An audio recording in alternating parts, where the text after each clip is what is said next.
ನಿಮ್ಮ quarterly exam 1 ಅಲ್ಲಿ ಲ್ಯಾಂಗ್ವೇಜಸ್ಗಳಲ್ಲಿ out of out score ಮಾಡಬೇಕಾ?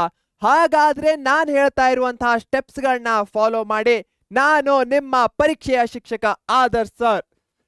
ಫಸ್ಟ್, ಲ್ಯಾಂಗ್ವೇಜಸ್ಗಳಲ್ಲಿ ಕನ್ನಡ ಇರಲಿ, ಇಂಗ್ಲಿಷ್ ಇರಲಿ, ಹಿಂದಿ ಇರಲಿ, ಒಂದು ಕೆಲಸವನ್ನಂತೂ ನೀವು ಮಾಡಲೇಬೇಕು. ಏನು? Read the lesson. ಇದಕ್ಕೆ ಯಾವುದೇ ಸಬ್ಸ್ಟಿಟ್ಯೂಷನ್ ಇಲ್ಲ. ಫಸ್ಟ್ ಆ ಚಾಪ್ಟರ್ ಅನ್ನ ಎಂಟೈರ್ ಆಗಿ ಓದಿ.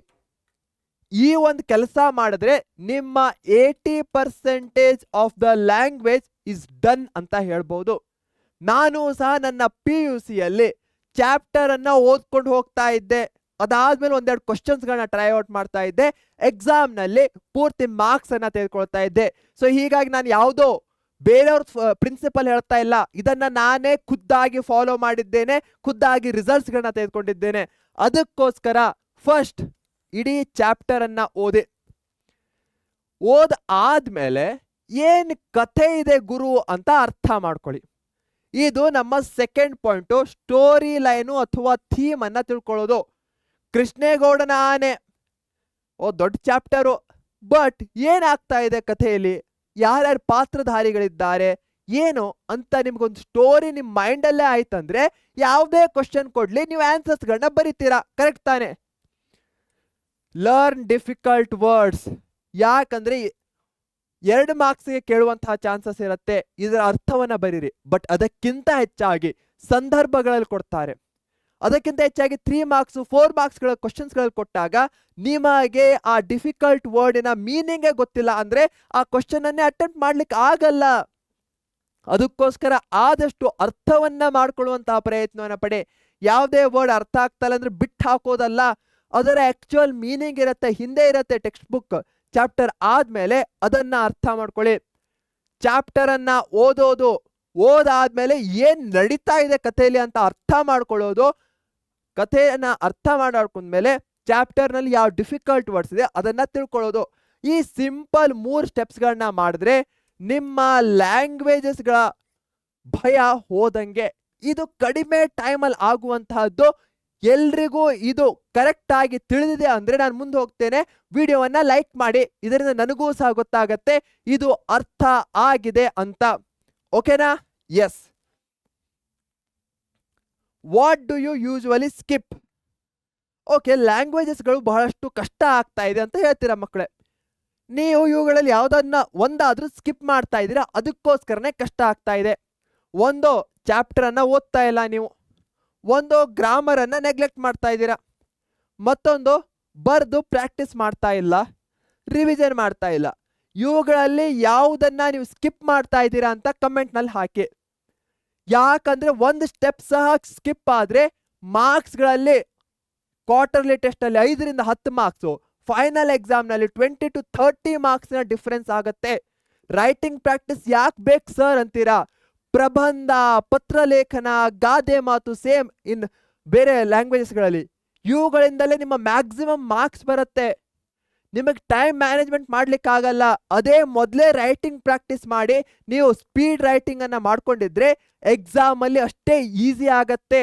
ನಾನು ಅದೆಷ್ಟೋ ಮಕ್ಕಳನ್ನ ನೋಡಿದ್ದೇನೆ, ಎಸ್ಪೆಷಲಿ ಲ್ಯಾಂಗ್ವೇಜಸ್ಗಳಲ್ಲಿ ಲಾಸ್ಟ್ ಮೂಮೆಂಟ್ ಬರೋ ತನಕ ಟೈಮೇ ಇರಲ್ಲ. 10 ರಿಂದ 15 ಮಾರ್ಕ್ಸ್ನ ಕ್ವಶನ್ಸ್ಗಳನ್ನ ಹಾಗೆ ಬಿಟ್ಟು ಬರ್ತಾರೆ. ದಯವಿಟ್ಟು ಆ ರೀತಿ ಮಾಡ್ಲಿಕ್ಕೆ ಹೋಗಬೇಡಿ ಪ್ಲೀಸ್.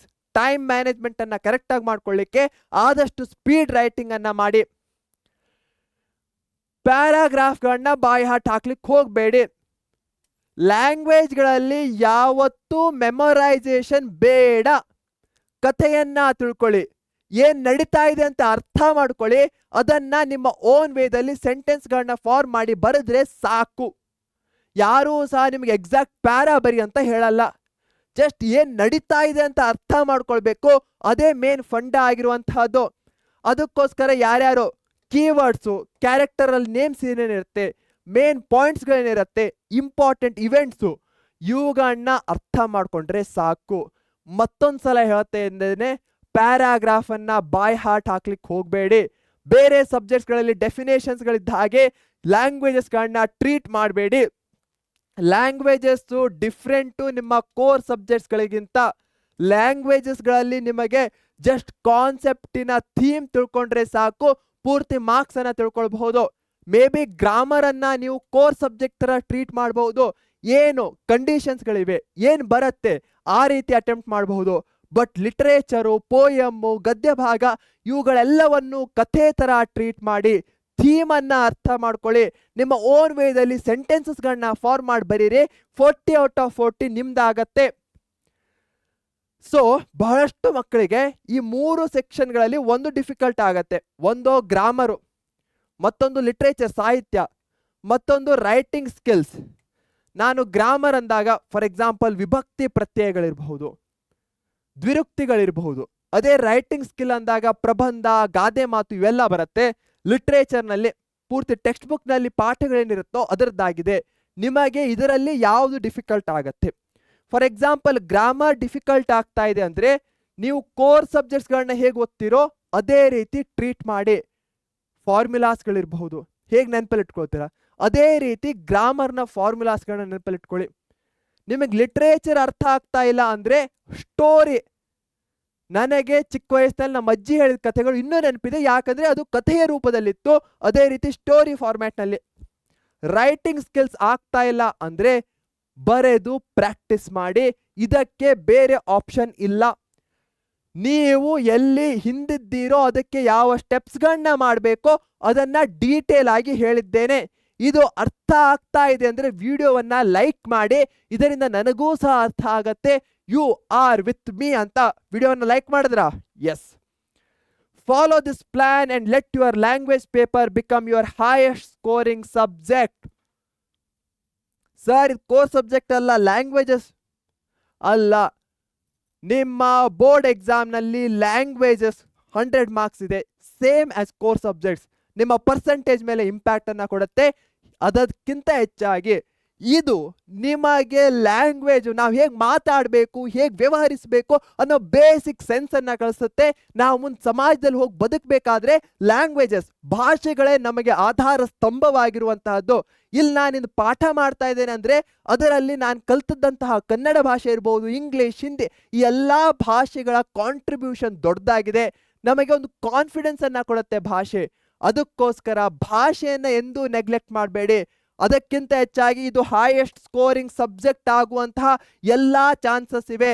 ಲ್ಯಾಂಗ್ವೇಜಸ್ಗಳಲ್ಲಿ ನೀವು 90+ ಅನ್ನ ಕಡಿಮೆ ಎಫರ್ಟ್ ಹಾಕಿ ಈಸಿಯಾಗಿ ಗಳಿಸಬಹುದು.